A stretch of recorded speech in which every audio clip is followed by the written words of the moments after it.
Punjabi radio USA ਸੁਣ ਰਹੇ ਸਾਰੇ ਹੀ ਮਾਣਯੋਗ ਅਤੇ ਸਤਿਕਾਰਤ ਸਰੋਤਿਆਂ ਨੂੰ ਪੰਜਾਬੀ ਰੇਡੀਓ USA ਦੀ ਟੀਮ ਅਤੇ ਮੇਰੇ ਰਾਜਕਨਵੀਰ ਸਿੰਘ ਵੱਲੋਂ ਆਪ ਜੀ ਨੂੰ ਬਹੁਤ ਪਿਆਰ ਸਤਿਕਾਰ ਸਹਿਤ ਦੋਨੋਂ ਹੱਥ ਜੋੜ ਕੇ ਨਿੱਘੀ ਜਿਹੀ ਸਤਿ ਸ੍ਰੀ ਅਕਾਲ ਸਭ ਨੂੰ ਜੀ ਆਇਆਂ ਨੂੰ ਆਖਦੇ ਹਾਂ। ਸੋ ਤੇ ਪ੍ਰੋਗਰਾਮ ਖਬਰ ਤੇ ਨਜ਼ਰ ਦੇ ਵਿੱਚ ਆਪ ਸਭ ਦਾ ਨਿੱਘਾ ਸਵਾਗਤ ਹੈ। ਅੱਜ 15 ਜੁਲਾਈ ਦਿਨ ਸ਼ੁੱਕਰਵਾਰ ਤੇ ਸਾਡੇ ਨਾਲ ਸਵੇਰ ਦੇ ਖਬਰ ਤੇ ਨਜ਼ਰ ਪ੍ਰੋਗਰਾਮ ਦੇ ਵਿੱਚ ਜੁੜ ਚੁੱਕੇ ਨੇ ਮਿੰਟੂ ਗੁਰੂਸਰੀਆ ਜੀ ਮਲੋਟ ਸਟੂਡੀਓਜ਼ ਤੋਂ। ਮਿੰਟੂ ਜੀ ਆਇਆਂ ਨੂੰ ਪਿਆਰ ਭਰੀ ਨਿੱਘੀ ਸਤਿ ਸ੍ਰੀ ਅਕਾਲ। ਸ਼ੁਕਰੀਆ ਜੀ, ਸਾਰਿਆਂ ਨੂੰ ਸਤਿ ਸ੍ਰੀ ਅਕਾਲ ਜੀ। ਸਾਡੇ ਅੱਜ ਦੇ ਪ੍ਰੋਗਰਾਮ ਖਬਰ ਤੇ ਨਜ਼ਰ ਉਸ ਨੂੰ ਸਪਾਂਸਰ ਕਰਦੇ ਨੇ ਖਾਲਸਾ ਇੰਸ਼ੋਰੈਂਸ ਏਜੰਸੀ ਵਾਲੇ, ਜਿਨ੍ਹਾਂ ਦੇ ਕੋਲੋਂ ਤੁਸੀਂ ਹਰ ਤਰ੍ਹਾਂ ਦੀ ਇੰਸ਼ੋਰੈਂਸ ਵੀ ਕਰਵਾ ਸਕਦੇ ਹੋ। ਇੰਸ਼ੋਰੈਂਸ ਦੇ ਬਾਰੇ ਪਤਾ ਕਰਨ ਲਈ ਤੁਸੀਂ ਇਹਨਾਂ ਨੂੰ ਕਾਲ ਕਰ ਸਕਦੇ ਹੋ 408-272-2500 4082722250 ਦੇ ਉੱਤੇ। ਇਸ ਦੇ ਨਾਲ ਸੁਰਜੀਤ ਸਿੰਘ ਗੁਰਾਇਆ ਅਤੇ ਮਹਿੰਦਰ ਕੌਰ ਗੁਰਾਇਆ ਸੈਨ ਹੋਜ਼ੇ ਤੋਂ, ਇਹਨਾਂ ਦਾ ਵੀ ਬਹੁਤ ਅਸੀਂ ਧੰਨਵਾਦ ਕਰਦੇ ਹਾਂ। ਜੇਕਰ ਤੁਸੀਂ ਜਾਂ ਕੋਈ ਹੋਰ ਕਾਰੋਬਾਰ ਵੀ ਇਸ ਪ੍ਰੋਗਰਾਮ ਨੂੰ ਸਪਾਂਸਰ ਕਰਨਾ ਚਾਹੁੰਦੇ ਹੋ, ਸੰਪਰਕ ਕਰ ਸਕਦੇ ਹੋ ਨੰਬਰ 408-722-7698 4087227698 ਦੇ ਉੱਤੇ। ਮਿੰਟੂ ਜੀ, ਗੱਲਬਾਤ ਦਾ ਸਿਲਸਿਲਾ ਸ਼ੁਰੂ ਕਰਦੇ ਹਾਂ। ਫਰਾਂਸ ਦੇ ਵਿੱਚ ਦਰਦਨਾਕ ਘਟਨਾ ਵਾਪਰੀ। ਨੀਸ ਸ਼ਹਿਰ ਦੇ ਵਿੱਚ ਟਰੱਕ ਨਾਲ ਹਮਲਾ, 84 ਮੌਤਾਂ, 197 ਫੱਟੜ। ਇਹ 8-9 ਮਹੀਨਿਆਂ ਦੇ ਅੰਦਰ ਫਰਾਂਸ ਤੇ ਦੂਜਾ ਬੜਾ ਵੱਡਾ ਹਮਲਾ ਸੀ।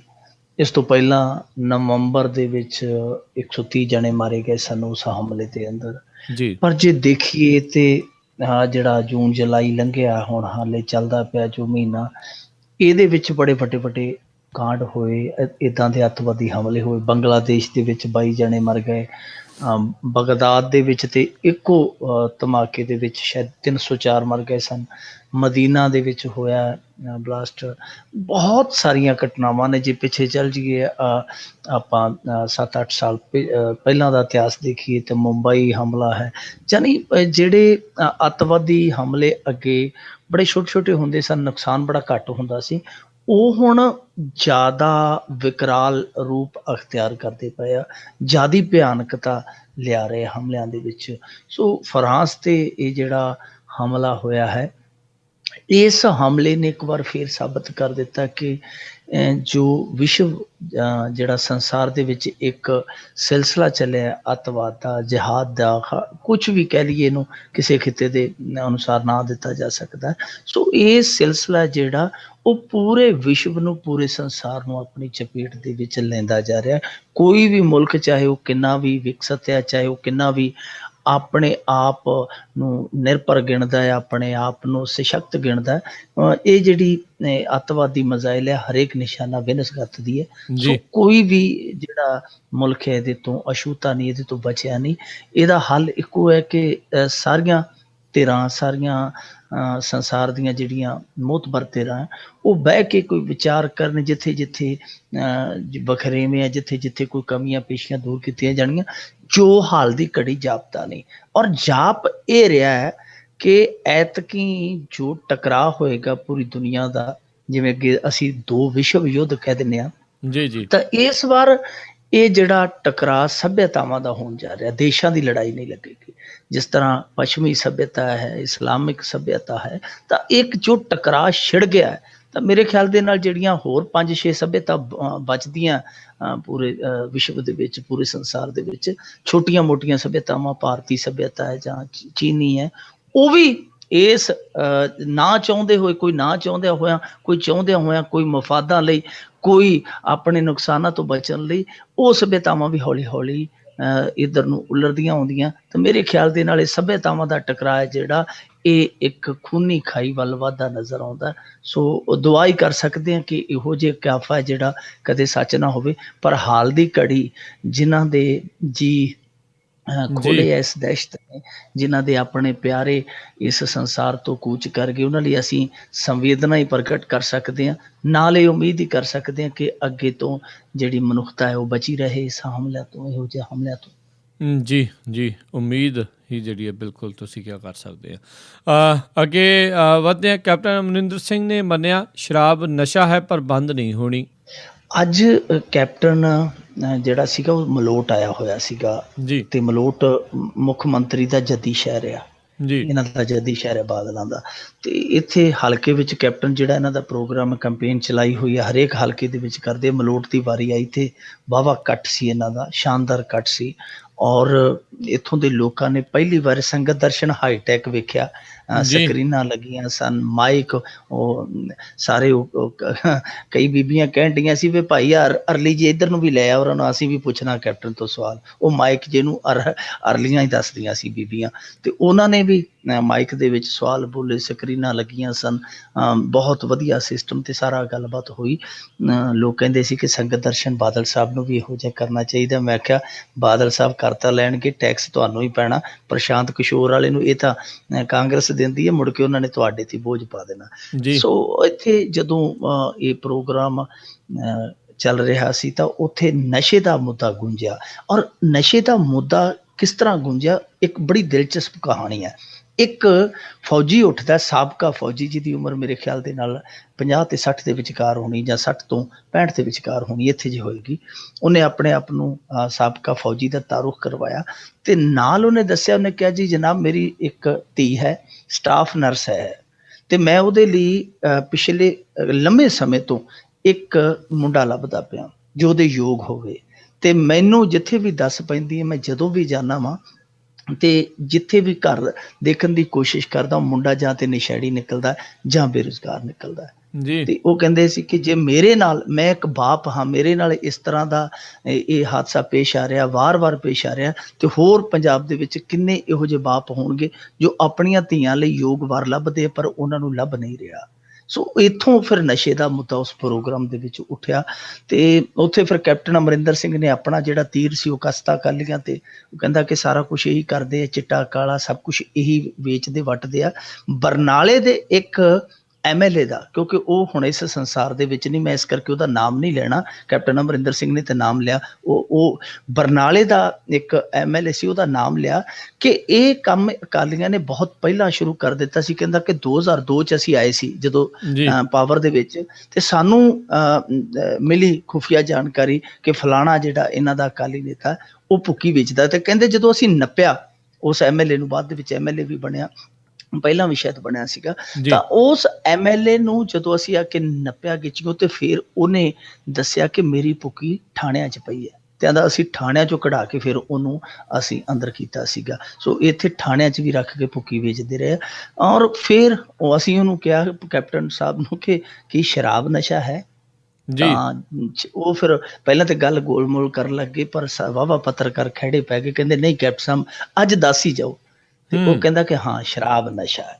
ਪਰ ਨਾਲ ਕੈਪਟਨ ਇਹ ਕਹਿੰਦਾ ਵਾ ਕਿ ਇਹ ਜੀ ਗੱਲ ਇਸ ਤਰ੍ਹਾਂ ਆ ਕਿ ਸ਼ਰਾਬ ਤੋਂ ਪੰਜਾਬ ਦਾ ਮਾਲੀਆ ਬਹੁਤ ਆਉਂਦਾ ਹੈ, ਜੇ ਬੰਦ ਕਰ ਦਿੱਤੀ ਤੇ ਤਨਖਾਹਾਂ ਨਹੀਂ ਦਿੱਤੀਆਂ ਜਾਣਗੀਆਂ। ਹੁਣ ਕੈਪਟਨ ਅਮਰਿੰਦਰ ਸਿੰਘ ਅਸਲੀ ਗੱਲ ਤੇ ਆ ਗਏ।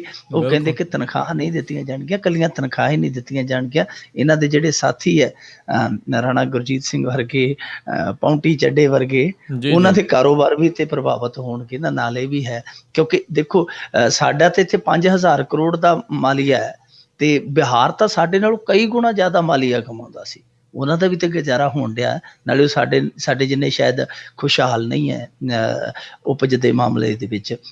ਪਰ ਕੈਪਟਨ ਅਮਰਿੰਦਰ ਸਿੰਘ ਨੂੰ ਇਹ ਕਹਿਣਾ ਬਣਦਾ ਹੈ ਕਿ ਜੇਕਰ ਤੁਸੀਂ ਸ਼ਰਾਬ ਦਾ ਜਿਹੜਾ ਇਹ ਸ਼ਰਾਬ ਦਾ ਇਹ ਕੋਟਾ ਘਟਾ ਕੇ ਜਾਂ ਬੰਦ ਕਰਕੇ ਤੁਸੀਂ ਨੌਕਰਸ਼ਾਹਾਂ ਦੀਆਂ ਤਨਖਾਹ ਨਹੀਂ ਕੱਢ ਸਕਦੇ, ਤੇ ਫਿਰ ਤੁਸੀਂ 55 ਲੱਖ ਨਵੀਂ ਨੌਕਰੀ ਦੇ ਕੇ ਉਹਨਾਂ ਲਈ ਤਨਖਾਹ ਕਿਵੇਂ ਕੱਢੋਗੇ? ਇਹ ਸਵਾਲ ਸਭ ਤੋਂ ਵੱਡਾ ਹੈ। ਜੀ ਸਾਰਿਆਂ ਨੂੰ ਸ਼ਾਇਦ ਇੱਕ ਫੈਕਟਰੀ ਨਾਲ ਖੋਲ ਕੇ ਦੇਣਗੇ।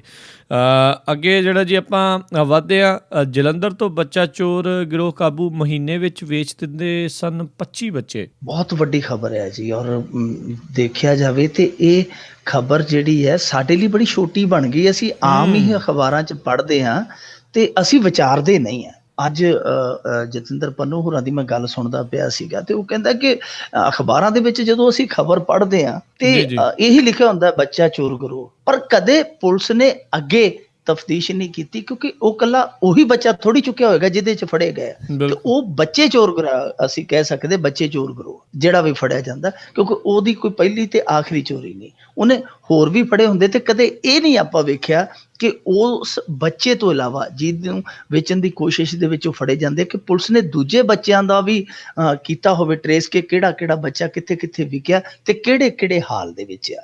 ਸੋ ਇਹ ਜਲੰਧਰ ਤੋਂ ਆਈ ਹੈ ਖਬਰ।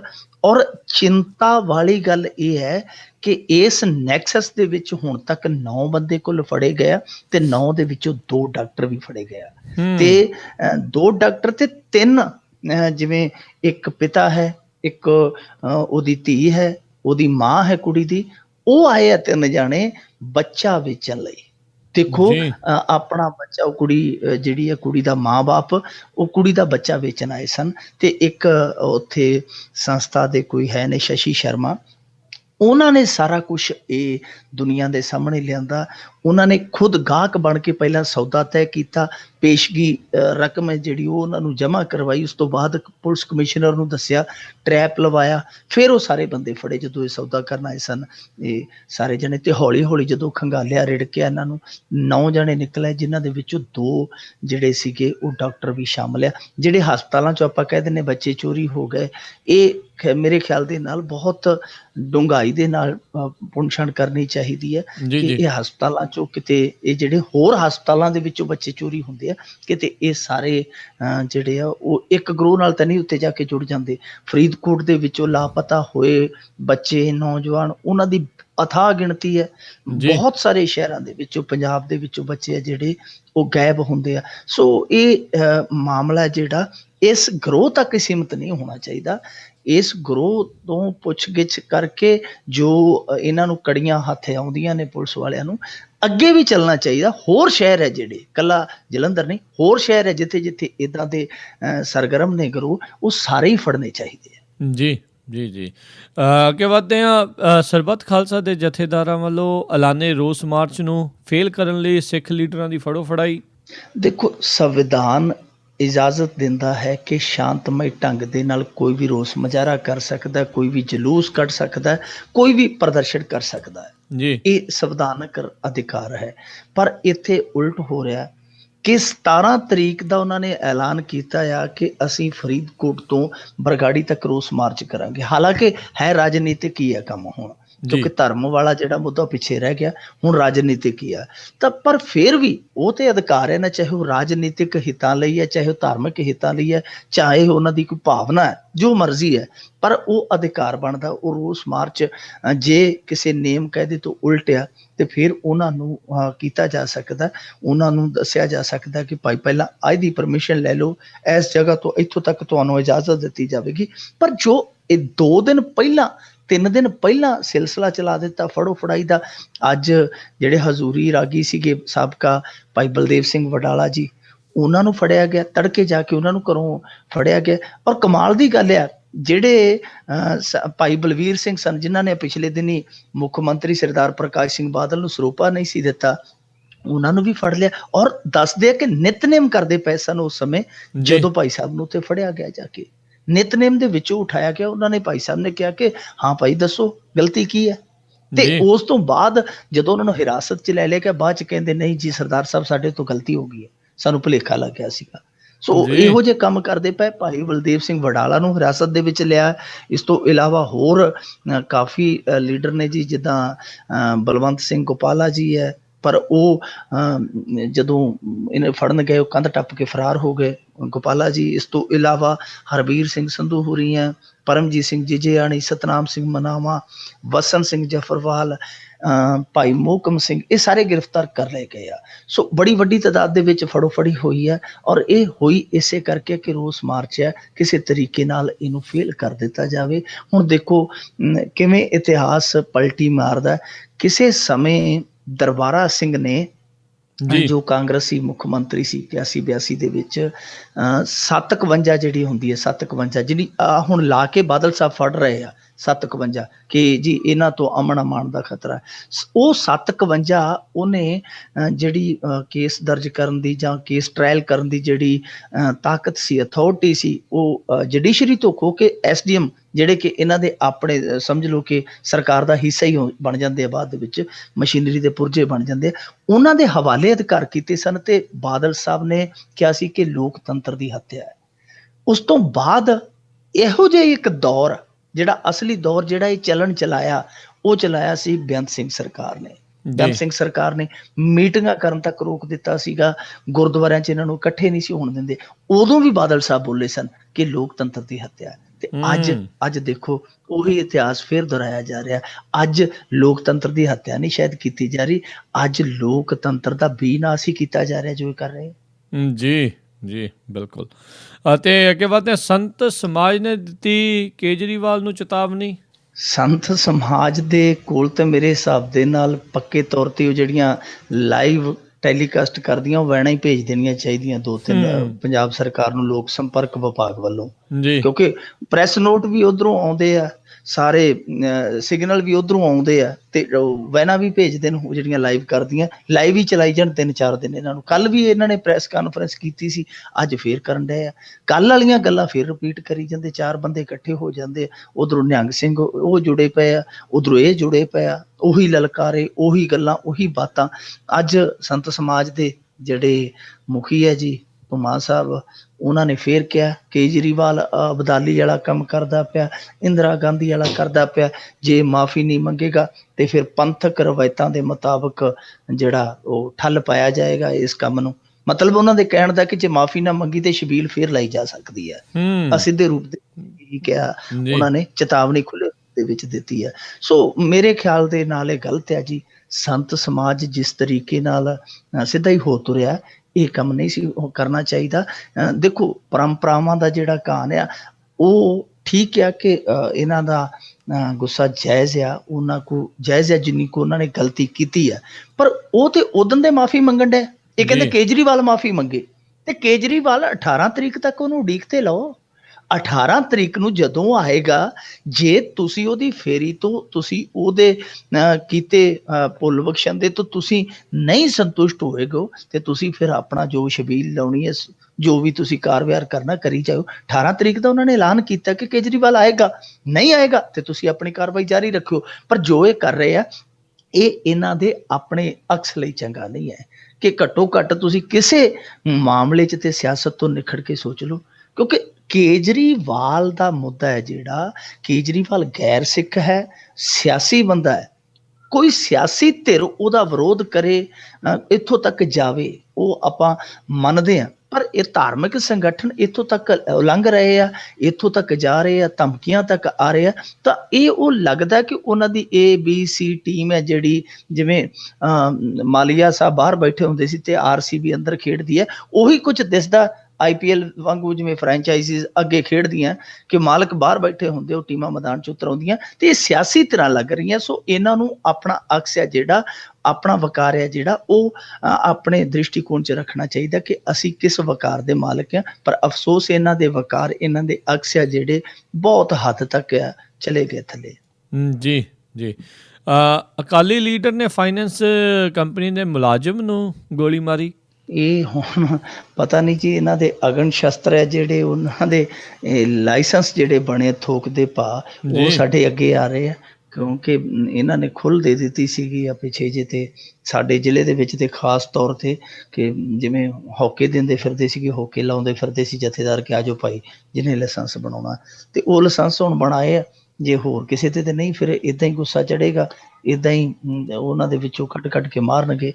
ਇਹ ਘਟਨਾ ਲੁਧਿਆਣੇ ਦੀ ਹੈ। ਲੁਧਿਆਣੇ 'ਚ ਕੱਲ ਕਾਂਗਰਸੀ ਫੈਰੋਫੈਰੀ ਹੋਏ ਸੀ, ਅੱਜ ਅਕਾਲੀਆਂ ਨੇ ਚੰਦ ਚਾੜ ਦਿੱਤਾ। ਵੈਸੇ ਕਾਲੀ ਚੰਦ ਚਾੜੀ ਰੱਖਦੇ ਆ, ਕੱਲ ਵੀ ਆਪਾਂ ਖਬਰ ਕੀਤੀ ਸੀਗੀ ਕਿ ਉਹ ਭਜਾ ਕੇ ਲੈ ਆਇਆ ਸੀਗਾ ਇਨੋਵਾ। ਸੋ ਇਹ ਕੰਮ ਚੱਲੀ ਜਾਂਦਾ। ਇਹ ਦੇਖੋ ਹੁਣ ਚੋਰੀ ਤੇ ਸੀਨਾ ਚੋਰੀ ਕਿਸ ਪੱਧਰ ਤੇ ਆ। ਇਸ ਭਾਈ ਸਾਹਿਬ ਦੇ ਜਿਹੜੇ ਸੀਗੀ ਵਾਈਫ, ਉਹਨਾਂ ਨੇ ਲੈਪਟਾਪ ਲਿਆ ਇੱਕ ਕਿਸੇ ਦੁਕਾਨ ਤੋਂ, ਤੇ ਉਹਨੂੰ ਫਾਈਨੈਂਸ ਕਰਵਾਇਆ ਤੇ ਉਹ ਚੈੱਕ ਦੇ ਦਿੱਤੇ, ਜੋ ਚੈੱਕ ਲੈਂਦੇ ਆ ਫਾਈਨੈਂਸ ਕੰਪਨੀਆਂ। ਇਹਨਾਂ ਨੇ 4-5 ਕਿਸ਼ਤਾਂ ਨਹੀਂ ਮੋੜੀਆਂ, ਉਹਨਾਂ ਨੇ ਚੁੱਕ ਕੇ ਚੈੱਕ ਹੈ ਜਿਹੜਾ ਬੈਂਕ 'ਚ ਲਾ ਦਿੱਤਾ। ਬੈਂਕ 'ਚ ਲਾਉਣ ਤੋਂ ਬਾਅਦ ਉਹ ਜਿਹੜੀ ਉਹਦੀ ਬੇਗਮ ਸੀਗੀ ਅਕਾਲੀ ਨੇਤਾ ਪਰਮਜੀਤ ਸਿੰਘ ਕਾਲਾ ਦੀ, ਉਹ ਆਈ ਦੁਕਾਨ ਤੇ ਉਹ ਵੀ ਠੁੱਡੇ ਠਾਡੇ ਮਾਰ ਗਈ। ਉੱਥੇ ਕੋਈ ਬਜ਼ੁਰਗ ਬੈਠਾ ਸੀ, ਉਹਦੇ ਨਾਲ ਵੀ ਲਾਪਤਾ ਕਰ ਗਈ। ਤੇ ਇੱਕ ਜਿਹੜਾ ਉਸ ਕੰਪਨੀ ਦਾ ਕਰਮਚਾਰੀ ਸੀ, ਉਹ ਉਹਨਾਂ ਦੇ ਘਰੇ ਜਾਂਦਾ, ਕੁਝ ਹੋਰ ਦੱਸਣ ਜਾਂ ਪੁੱਛਣ, ਕੋਈ ਗੱਲਬਾਤ ਕਰਨ ਜਾਂਦਾ, ਤੇ ਉਹ ਫਿਰ ਉਹ ਜਿਹੜਾ ਭਾਈ ਸਾਹਿਬ ਸੀ ਉਹ ਕਾਲਾ ਪੈ ਗਿਆ, ਕਾਲਾ ਉਹਦਾ ਪੈ ਗਿਆ, ਉਹਨੇ ਚੁੱਕ ਕੇ ਗੋਲੀ ਮਾਰ ਦਿੱਤੀ ਤੇ ਗੋਲੀ ਉਹ ਮੁੰਡੇ ਦੇ ਬਾਂਹ ਦੇ ਵਿੱਚ ਵੱਜੀ ਹੈ। ਹੁਣ ਦੱਸਦੇ ਆ ਉਹ ਜੇਰੇ ਇਲਾਜ ਆ। ਪਰ ਉਹ ਦੂਜੇ ਪਾਸੇ ਉਹ ਕਹਿ ਰਹੇ ਆ ਹੁਣ ਜਿਹੜੇ ਗੋਲੀ ਮਾਰਨ ਵਾਲੇ, ਉਹ ਕਹਿੰਦੇ ਜੀ ਕਿ ਇਹ ਸਾਨੂੰ ਮਾਰਨ ਆਏ ਸਨ, ਸਾਡੇ ਤੇ ਹਮਲਾ ਕਰਨ ਆਏ ਸਨ, ਅਸੀਂ ਸੈਲਫ ਡਿਫੈਂਸ ਦੇ ਵਿੱਚ ਗੋਲੀ ਚਲਾ ਦਿੱਤੀ। ਹੁਣ ਦੇਖੋ ਜਿਹੜੇ ਲੈਪਟਾਪ ਦਿੰਦੇ ਪਏ ਲੋਨ ਤੇ, ਉਹ ਖੋਣ ਤੇ ਕਦੋਂ ਆ ਗਏ, ਉਹ ਤੇ ਆਪਦਾ ਹਿਸਾਬ ਕਿਤਾਬ, ਉਹਨਾਂ ਦੀ ਤਾਂ ਦੁਕਾਨਦਾਰੀ ਏਦਾਂ ਉਹ ਹਮਲੇ ਕਰਨ ਲੱਗੇ ਤੇ ਉਹ ਚੱਲ ਗਏ। ਉਹਨਾਂ ਨੇ ਤਾਂ ਆਪਣਾ ਹਮਲਾ ਬੈਂਕ ਦੇ ਰਾਹੀਂ ਕਰਨਾ ਸੀ, ਉਹ ਕਰ ਦਿੱਤਾ। ਉਹਨਾਂ ਕੋਲ ਤੇ ਕਾਗਜ਼ੀ ਹਮਲਾ ਉਹ ਉਹਨਾਂ ਨੇ ਕਰ ਦਿੱਤਾ। ਤੇ ਦੂਜਾ ਦੋਸ਼ ਇਹ ਲਾਉਣ ਡਿਆ ਜੀ ਕਿ ਅਸੀਂ 30,000 ਰੁਪਇਆ ਦੇਣਾ ਸੀ, ਇਹਨਾਂ ਨੇ ਸਾਡਾ 70,000 ਦਾ ਚੈੱਕ ਲਾ ਦਿੱਤਾ। ਇਹ ਤੇ ਹੁਣ ਜਿਹੜਾ ਚੈੱਕ ਜਿਹੜਾ ਇਹਨਾਂ ਨੇ ਦਿੱਤਾ ਚੈੱਕ, ਇਹ ਤੇ ਆਪ ਵੇਖਣਾ ਚਾਹੀਦਾ ਸੀਗਾ ਕਿ ਹੁਣ ਜੇ ਤੁਸੀਂ ਬਲੈਂਕ ਚੈੱਕ ਦਿੰਦੇ ਹੋ ਜ਼ਮਾਨਤ ਵਜੋਂ ਤੇ ਮੁੜ ਕੇ ਮੁੱਕਰ ਦਿਓ ਤੇ ਫਿਰ ਅਗਲਾ ਤੁਹਾਨੂੰ ਸੇਕ ਤੇ ਥੋੜਾ ਜਿਹਾ ਲਾਏਗਾ ਹੀ ਨਾ। ਪਰ ਜੋ ਮਰਜ਼ੀ ਆ, ਇੱਕ ਚੀਜ਼ ਸਾਫ਼ ਹੋਣ ਡਈ ਹੈ ਇੱਥੇ ਕਿ ਦੇਖੋ ਇਸ ਤਰ੍ਹਾਂ ਜਾਪਦਾ ਆ ਕਿ ਜਿਸ ਤਰ੍ਹਾਂ ਇੱਥੇ ਕਿਸੇ ਕਾਨੂੰਨੀ ਢਾਂਚੇ ਦਾ ਅੰਤ ਹੋ ਗਿਆ ਹੋਵੇ। ਜਿਹੜਾ ਪੈਂਦਾ ਉਹ ਆਪ ਹੁਦਰੀ ਕਰ ਜਾਂਦਾ, ਜਿਹੜਾ ਪੈਂਦਾ ਗੋਲੀ ਮਾਰ ਦਿੰਦਾ, ਜਿਹਦਾ ਪੈਂਦਾ ਜੀ ਉਹ ਇਨੋਵਾ ਖੋਲ ਜਾਂਦਾ, ਜਿਹਦਾ ਜੀ ਕਰਦਾ ਉਹ ਫੀਮ ਲੈ ਆਉਂਦਾ, ਫਿਰ ਨੱਪਿਆ ਜਾਂਦਾ। ਸੋ ਜੋ ਕੁਝ ਇਹ ਚੱਲਦਾ ਪਿਆ, ਕਿਸੇ ਨੂੰ ਇੱਥੇ ਕੋਈ ਡਰ ਪੈ ਨਹੀਂ, ਨਾ ਆਪਦੀ ਪਾਰਟੀ ਹਾਈ ਕਮਾਂਡ ਦਾ। ਕਾਨੂੰਨ ਦਾ ਤੇ ਸੁੱਖ ਨਾਲ ਇਹਨਾਂ ਦੇ ਡਰ ਮੁੱਕਿਆ ਹੀ ਆ। ਜੇ ਕਾਨੂੰਨ ਦਾ ਡਰ ਹੋਵੇ ਤੇ ਫਿਰ ਇਹ ਕਰਨ ਨਾ। ਪਰ ਇਹ ਜੋ ਚੱਲਦਾ ਪਿਆ ਵਰਤਾਰਾ, ਪਕੋਕਾ ਇਹ ਕਹਿੰਦੇ ਗੈਂਗਸਟਰਾਂ ਲਈ ਲਾਉਣੀ ਹੈ। ਮੇਰੇ ਖਿਆਲ ਦੇ ਨਾਲ ਪਕੋਕਾ ਦੀ ਜਗ੍ਹਾ ਕੋਈ ਹੋਰ ਛੋਟਾ ਮੋਟਾ ਕੋਈ ਇਹੋ ਜਿਹਾ ਸ਼ਿਕੋਕਾ ਕੋਕਾ ਇਹੋ ਜਿਹਾ ਜੜ ਦੇਣ ਕਿ ਜਿਹੜੇ ਇਹਨਾਂ ਦੇ ਬੰਦੇ ਜਾਬਤੇ 'ਚ ਰਹਿਣ। ਜੀ ਜੀ ਬਿਲਕੁਲ, ਉਹਨਾਂ ਨੇ ਤਾਂ ਹੀ ਨਹੀਂ ਨਿਭਾਇਆ ਵੀ ਜਦੋਂ ਸਰਕਾਰ ਬਦਲੀ ਤੇ ਅਸੀਂ ਅੰਦਰ ਹੋਣਾ। ਤੇ ਅੱਗੇ ਆਪਾਂ ਵੱਧਦੇ ਵੀ ਮਾੜੇ ਨਤੀਜਿਆਂ ਵਾਲੇ ਅਧਿਆਪਕਾਂ ਨੂੰ ਹੁਣ ਦਿੱਤੀ ਜਾਏਗੀ ਵਿਸ਼ੇਸ਼ ਟ੍ਰੇਨਿੰਗ। ਇਹ ਕੱਲ ਡਾਕਟਰ ਦਲਜੀਤ ਸਿੰਘ ਚੀਮਾ ਹੋਰਾਂ ਨੇ ਕਲਾਸ ਲਈ ਸੀਗੀ ਮਾਸਟਰਾਂ ਦੀ। ਉਹ ਕਿਸੇ ਨੇ 5 ਲਾਈਨਾਂ ਲਿਖੀਆਂ ਤੇ 5 ਲਾਈਨਾਂ ਪੰਜਾਬੀ ਦੀਆਂ, ਉਹਦੇ 'ਚ 15 ਗਲਤੀਆਂ ਸੀ ਜੀ। ਤੇ ਕਈ ਜਿਹੜੇ ਸੀ ਉਹ ਇੰਗਲਿਸ਼ ਨੂੰ ਇੰਗਲਿਸ਼ ਲਿਖੀ ਜਾਂਦੇ ਸੀ, ਕੋਈ ਡਿਫਰੈਂਟ ਨੂੰ ਡਿਫਰੈਂਟ ਲਿਖੀ ਜਾਂਦੇ ਸੀਗੇ, ਉਹ ਅੰਗਰੇਜ਼ੀ ਵਾਲੇ ਅਧਿਆਪਕ ਸੀਗੇ। ਸੋ ਇਹੋ ਜਿਹੇ ਅਧਿਆਪਕ ਹੈ ਜਿਹੜੇ ਉਹ ਦੇਖਣ ਨੂੰ ਮਿਲੇ। ਤੇ ਮੈਂ ਤੇ ਕੱਲ ਇਮੈਜਿਨ ਕਰੀ ਜਾਂਦਾ ਸੀ, ਕਲਪਨਾ ਕਰੀ ਜਾਂਦਾ ਸੀਗਾ ਕਿ ਜੇ ਇਹੋ ਜਿਹੇ ਟੈਸਟ ਮੰਤਰੀਆਂ ਦੇ ਲਿਆ ਜਾਵੇ ਤੇ ਸਾਡੇ 'ਚੋਂ ਟੌਪਰ ਕਿਹੜਾ ਹੋਏਗਾ ਮੰਤਰੀਆਂ 'ਚ, ਸਾਡੇ ਪੰਜਾਬੀ ਕੈਬਨਿਟ ਦੇ ਵਿੱਚੋਂ। ਮੇਰੇ ਹਿਸਾਬ ਨਾਲ ਸਾਡੇ ਇਲਾਕੇ ਵਾਲਾ ਜੈਣੀ ਸਾਹਿਬ ਜਿਹੜਾ ਬਾਜੀ ਮਾਰੇਗਾ, ਦੂਜਿਆਂ ਦਾ ਮੈਚ ਫਸਮਾ ਹੋਣਾ, 2-4 ਹੋਰ ਬੜੇ ਸਲਾਘਿਆ। ਸੋ ਇਹ ਜਿਹੜੇ ਮਾਸਟਰਾਂ ਦਾ ਇਹਨਾਂ ਨੇ ਟੈਸਟ ਲਿਆ, ਉਹਦੇ 'ਚ ਇਹਨਾਂ ਨੇ ਜਦੋਂ ਪਤਲੀ ਹਾਲਤ ਦੇਖੀ ਉਹਨਾਂ ਦੀ, ਫਿਰ ਇਹਨਾਂ ਨੂੰ ਲੱਗਿਆ ਕਿ ਕੁਛ ਕਰਨਾ ਚਾਹੀਦਾ ਹੈ। ਹੁਣ ਇਹਨਾਂ ਨੇ ਐਲਾਨ ਕੀਤਾ ਕਿ ਅਸੀਂ ਇਹਨਾਂ ਲਈ ਸੈਮੀਨਾਰ ਲਾਵਾਂਗੇ, ਟ੍ਰੇਨਿੰਗ ਵੱਖਰੀ ਦਿਆਂਗੇ, ਇਸ ਤਰ੍ਹਾਂ ਦੀਆਂ ਵਰਕਸ਼ਾਪਾਂ ਲਾਈਆਂ ਜਾਣਗੀਆਂ ਕਿ ਇਹਨਾਂ ਨੂੰ ਥੋੜ੍ਹਾ ਜਿਹਾ ਤੇਜ਼ ਕੀਤਾ ਜਾਵੇ, ਇਹਨਾਂ ਦਾ ਜਿਹੜਾ ਬੌਧਿਕ ਵਿਕਾਸ ਆ ਉਹ ਥੋੜ੍ਹਾ ਜਿਹਾ ਹੋਰ ਹੋਵੇ। ਹੁਣ ਦੇਖੋ ਇਹ ਟੈਸਟ ਲੈਂਦੇ ਆ, ਪਰ ਮੇਰਾ ਉੱਥੇ ਇੱਕ ਮਿੱਤਰ ਜਾ ਕੇ ਆਇਆ, ਉਹ ਟੈਸਟ ਵਾਲੀ ਜਗ੍ਹਾ ਦੇ ਵਿੱਚ ਅਧਿਆਪਕ ਨਹੀਂ ਸੀਗਾ, ਵੈਸੇ ਉਹ ਸਿਕਿਉਰਿਟੀ ਦੇ ਵਿੱਚ ਸੀਗਾ। ਤੇ ਉਹ ਦੱਸਦਾ, ਕਹਿੰਦਾ ਕਿ ਇਹ ਠੀਕ ਆ, ਟੈਸਟ ਦੇ ਵਿੱਚ 2-4 ਅਧਿਆਪਕ ਇਹੋ ਜਿਹੇ ਹੁੰਦੇ ਆ ਜਿਹੜੇ ਉਹ ਗ੍ਰੇਸ ਅੰਕਾਂ ਵਾਲੇ, ਜਿਵੇਂ ਹੁਣ ਪਾਸ ਕੀਤੇ ਆ ਇੱਦਾਂ ਪਾਸ ਹੋਏ ਹੁੰਦੇ ਆ, ਉਹ ਹੁੰਦੇ ਆ 2-4 ਹਮੇਸ਼ਾ ਟੈਸਟ ਦੇ ਵਿੱਚ, ਕੋਈ 2-4 5-10 ਹੁੰਦੇ ਆ। ਪਰ ਬਹੁਤੇ ਜਿਹੜੇ ਆ ਉਹ ਠੀਕ ਠਾਕ ਹੁੰਦੇ ਆ, ਕਿਉਂਕਿ ਉਹਨਾਂ ਦੀਆਂ ਜਿਹੜੀਆਂ ਸਮੱਸਿਆਵਾਂ ਹੋਰ ਹੁੰਦੀਆਂ, ਰਿਜ਼ਲਟ ਮਾੜਾ ਹੁੰਦੀਆਂ। ਪਰ ਜਦੋਂ ਉਹ ਆਪਣੀਆਂ ਸਮੱਸਿਆਵਾਂ ਦੱਸਦੇ ਆ, ਜਦੋਂ ਗੁਣਾ ਇਹਨਾਂ ਦੇ ਸਿਰ ਤੇ ਪੈਂਦਾ ਕਿ ਭਾਈ ਮੈਂ ਤਾਂ ਜੀ ਹਿੰਦੀ ਪੜ੍ਹਾਉਣ ਵਾਲਾ, ਮੈਨੂੰ ਤਾਂ ਤੁਸੀਂ ਇੰਗਲਿਸ਼ ਤੇ ਲਾ ਛੱਡਿਆ, ਜਦੋਂ ਉਹ ਦੱਸਦੇ ਨੇ ਕਿ ਜੀ ਸਾਰਾ ਸਾਲ ਤੇ ਮੈਨੂੰ ਤੁਸੀਂ ਵੋਟਾਂ ਬਣਾਉਣ ਤੇ ਤੋਰੀ ਫਿਰ ਰੱਖਿਆ ਪਿੰਡ ਦੇ ਵਿੱਚ, ਮੈਂ ਕੀ ਪੜ੍ਹਾਉਂਦਾ, ਉਹ ਜਦੋਂ ਕਹਿੰਦੇ ਨੇ, ਜਦੋਂ ਉਹ ਆਪਣੀਆਂ ਮਜਬੂਰੀਆਂ ਸਿੱਧੇ ਰੂਪ ਦੇ ਵਿੱਚ ਇਹਨਾਂ ਤੇ ਥੋਪਦੇ ਆ, ਫਿਰ ਇਹ ਬੋਲਣ ਨਹੀਂ ਦਿੰਦੇ। ਬਹਿ ਜਾ, ਜਿਵੇਂ ਪ੍ਰਕਾਸ਼ ਸਿੰਘ ਬਾਦਲ ਹੈ ਨਾ ਜੀ, ਜੇ ਤਾਂ ਹੱਥ ਜੋੜ ਕੇ ਕੋਈ ਕਹਦੇ ਬਾਦਲ ਸਾਹਿਬ ਮੈਂ ਤੁਹਾਡੇ ਲਈ ਮਰਨ ਲਈ ਤਿਆਰ ਹਾਂ, ਮੈਂ ਤੁਹਾਡੇ ਲਈ ਜੇਲਾਂ ਕੱਟਣ ਲਈ ਤਿਆਰ ਹਾਂ, ਮੇਰਾ ਪਿਓ ਤੁਹਾਡੇ ਲਈ ਮਰ ਗਿਆ, ਇਹ ਕਰ, ਤੇ ਉਹ ਚੁੱਪ ਕਰਕੇ ਹੱਸੀ ਜਾਣਗੇ, ਨਾਲੇ ਸੁਣੀ ਜਾਣਗੇ। ਤੇ ਜੇ ਕੋਈ ਕਹਦੇ ਜੀ ਬਾਦਲ ਸਾਹਿਬ ਕੀਤਾ ਕੀ ਹੈ ਤੁਸੀਂ ਸਾਡੇ ਪਿੰਡ ਦਾ, ਫਿਰ ਕਹਿਣਗੇ ਬਹਿ ਜਾ ਕਾਕਾ, ਕੋਈ ਨਹੀਂ ਕਰ ਲੈਂਦੇ। ਸੋ ਉਹੀ ਗੱਲ ਆ ਉੱਥੇ, ਜੇ ਤੇ ਕੋਈ ਇਹਨਾਂ ਦੇ ਸੋਲੇ ਗਾਉਣ ਲੱਗ ਜਾਵੇ ਫਿਰ ਉਹਦੀ ਗੱਲ ਸੁਣਦੇ ਆ। ਜੇ ਕੋਈ ਸਹੀ ਗੱਲ ਕਰਦਾ, ਸੱਚ ਸੁਣਾਉਂਦਾ, ਉਹਨੂੰ ਕਹਿ ਦਿੰਦੇ ਬਹਿ ਜਾ ਤੂੰ ਬਹਿ ਜਾ। ਸੋ ਇਹ ਡਾਕਟਰ ਦਲਜੀਤ ਸਿੰਘ ਚੀਮਾ ਹੋਰਾਂ ਦਾ ਕੰਮ ਠੀਕ ਆ ਕਿ ਜਿਹੜੇ ਅਧਿਆਪਕ ਆ, ਦੇਖੋ ਕਿਉਂਕਿ ਉਹ ਵੀ ਮਨੁੱਖੀ ਸਰੀਰ ਆ ਤੇ ਕਈ ਵਾਰ ਹੋ ਜਾਂਦਾ ਜੀ 19-21 ਦਾ ਫਰਕ ਹੁੰਦਾ ਹੈ, ਕੋਈ ਆਪਣੇ ਖੇਤਰ ਦੇ ਵਿੱਚ ਪਛੜਿਆ ਹੁੰਦਾ, ਕੋਈ ਅਗਾਂਹ ਵਧੂ ਹੁੰਦਾ, ਠੀਕ ਹੈ ਉਹਨਾਂ ਨੂੰ ਰਲਾਉਣਾ ਚਾਹੀਦਾ ਜਿਹੜੇ ਪਛੜੇ ਨੇ, ਪਰ ਇਹ ਜ਼ਰੂਰੀ ਹੈ ਕਿ ਅਧਿਆਪਕਾਂ ਦੀਆਂ ਜਿਹੜੀਆਂ ਸਮੱਸਿਆਵਾਂ ਹੈ ਉਹ ਵੀ ਹੱਲ ਕੀਤੀਆਂ ਜਾਣ, ਜੋ ਜੀ ਕਿ ਉਹ ਸਮੇਂ-ਸਮੇਂ ਤੇ ਰੋਣਾ ਰੋਂਦੇ ਆ, ਉਹਨਾਂ ਵੱਲ ਵੀ ਤੁਰਨਾ ਚਾਹੀਦਾ। ਇਕੱਲਾ ਇਹ ਨਹੀਂ ਕਿ ਉਹਨਾਂ ਦਾ ਬੌਧਿਕ ਪੱਧਰ ਹੀ ਜਿਹੜਾ ਉਹ ਵਿਕਾਸਸ਼ੀਲ ਕਰਨਾ, ਬਲਕਿ ਜੋ ਤੁਸੀਂ ਥੋਪੀਆਂ ਹੋਈਆਂ ਨੇ ਉਹਨਾਂ ਤੇ ਗੈਰ ਜ਼ਰੂਰੀ ਜ਼ਿੰਮੇਵਾਰੀਆਂ, ਉਹਨਾਂ ਤੋਂ ਵੀ ਮੁਕਤ ਕਰਕੇ ਉਹਨਾਂ ਲਈ ਆਦਰਸ਼ ਮਾਹੌਲ ਬਣਾਉਣਾ ਚਾਹੀਦਾ ਹੈ। ਜੀ ਜੀ ਜੀ ਤੇ ਅਗਲੀ ਆਪਾਂ ਜੇ ਗੱਲ ਕਰ ਲਈਏ, ਪ੍ਰਵਾਸੀ ਭਾਰਤੀ ਨੇ ਖੁਦ ਨੂੰ ਐਲਾਨਿਆ ਦਿਵਾਲੀਆ ਪਰ ਨਿਕਲਿਆ ਮਾਲਾ ਮਾਲ। ਇਹ ਨਿਊਜ਼ੀਲੈਂਡ ਦੇ ਸੀਗੇ ਜੀ, ਕੋਈ ਸੁਸ਼ੀਲ ਕੁਮਾਰ ਸ਼ਰਮਾ ਜੀ, ਉਹ ਜਿਵੇਂ ਇੱਕ ਫਿਲਮ ਦੇ ਵਿੱਚ ਕਹਿੰਦੀ ਤਨੋ ਵੇਟਸ ਮਨੋ ਦੇ ਵਿੱਚ ਕਿ ਹਮ ਥੋੜੇ ਸੇ ਬੇਵਫਾ ਕਿਆ ਹੋਇਆ ਆਪ ਤੋਂ ਵੱਧ ਚੱਲਣ ਹੋ ਗਏ ਸ਼ਰਮਾ ਜੀ। ਸੋ ਉਹੀ ਗੱਲ ਹੋਈ ਜੀ, ਇਹ ਸ਼ਰਮਾ ਜੀ ਸਨ, ਇਹਨਾਂ ਨੇ ਆਪਣੇ ਆਪ ਨੂੰ ਦੀਵਾਲੀਆ ਘੋਸ਼ਿਤ ਕਰ ਦਿੱਤਾ। ਤੇ ਨਿਊਜ਼ੀਲੈਂਡ ਦੇ ਵਿੱਚ ਇਸ ਤਰ੍ਹਾਂ ਦੀ ਇੱਕ ਮੱਦ ਹੈ ਉੱਥੋਂ ਦੇ ਸੰਵਿਧਾਨ 'ਚ, ਕਾਨੂੰਨ 'ਚ, ਕਿ ਜੇ ਕੋਈ ਇਸ ਤਰ੍ਹਾਂ ਆਪਣੇ ਆਪ ਨੂੰ ਦੀਵਾਲੀਆ ਐਲਾਨ ਦਿੰਦਾ ਉਹਦੀ ਮਦਦ ਕੀਤੀ ਜਾਂਦੀ ਹੈ ਸਰਕਾਰ ਵੱਲੋਂ, ਉਹਨੂੰ ਕੁਝ ਰਾਹਤਾਂ ਦਿੱਤੀਆਂ ਜਾਂਦੀਆਂ, ਉਹਨੂੰ ਖਾਸ ਛੋਟਾਂ ਦਿੱਤੀਆਂ ਜਾਂਦੀਆਂ ਸਿਸਟਮ ਦੇ ਵਿੱਚ। ਤੇ ਉਹ ਬਿੱਲੀ ਨਾਲੇ ਤਾਂ ਉਧਰੋਂ ਛੋਟਾਂ ਲੈ ਗਿਆ, ਰਾਇਤਾਂ ਲੈ ਗਿਆ, ਅਧਿਕਾਰੀਆਂ ਨੂੰ ਵੀ ਬੇਵਕੂਫ ਬਣਾ ਗਿਆ ਕਿ ਆਹ ਦੇਖੋ ਜੀ ਮੇਰੇ ਤੇ ਪੱਲੇ ਹੀ ਕੱਖ ਨਹੀਂ ਹੈਗਾ।